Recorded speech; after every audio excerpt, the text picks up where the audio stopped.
bahay. Ano, binago nila. Ang ganda. Wow, ang nice ng house, oh. Ang ganda talaga, may glass railings. Good morning, Ma'am Jen. Ito yung open space. Ayan. Yung bahay po is ayun. Wala pang plastering. Ongoing siyang ginagawa. Ito siya po. Ayan, ito siya. Facing the park. Ayan, so this is our ongoing construction unit, no, available in 5 months from now. So at this one is brand new. So ang total contract price ito ay nasa 10 million plus pesos. So house and lot package including the transfer title expenses, 10.9 million pesos. Location natin nasa Barangay San Mayor, Intansa, Cavite. So 30 minutes drive to Manila via Cavitex. And it has 4 bedrooms, 3 bathroom, and provision for 2 carport. So ito yung pinaka-parking space, no? Yan yung ating pinaka finished product, the actual turnover.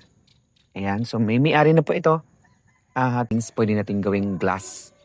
And ito pong pinaka-glass dito sa harapan, pwede nating magiging pattern, no? Itong, kasi laki niyan, pwede nating butasan dyan para magkaroon ng pattern. Parehas yung laki ng baba at saka laki ng baba. Ang taas at saka ng baba. So, meron tayo nitong ongoing. So, titingnan natin ito pong ating ongoing, no?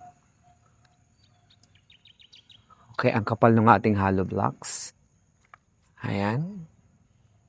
So, ito yung pinaka-porch area. So, ganito pag nasa construction tayo.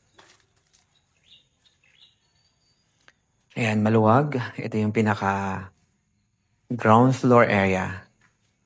So, yung iba dito, tinatanggal nila itong partition dito para lumawak yung pinaka-living area. Pero in the future plan, as is, mayroon dyan partition wall para mayroon kang guest room dito sa side na to.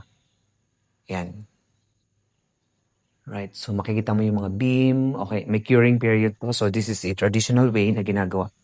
This is buhos. Ito naman yung pinaka-kitchen area. Ito na rin yung pinaka-bathroom area. And yung ating magiging hagdana, no, papunta doon sa second floor.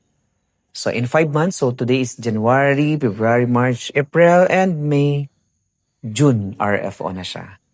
Then dito sa likod, meron tayo ditong 2 meters na setback. Alright. So lahat dito is hollow blocks, no? Wala tayong precast. Meron tayong poste. Ang maganda dito, during the house construction, pwede nating silipin at tingnan yung atin pong bahay.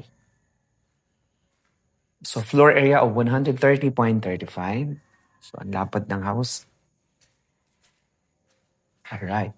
Ganyan siya, guys.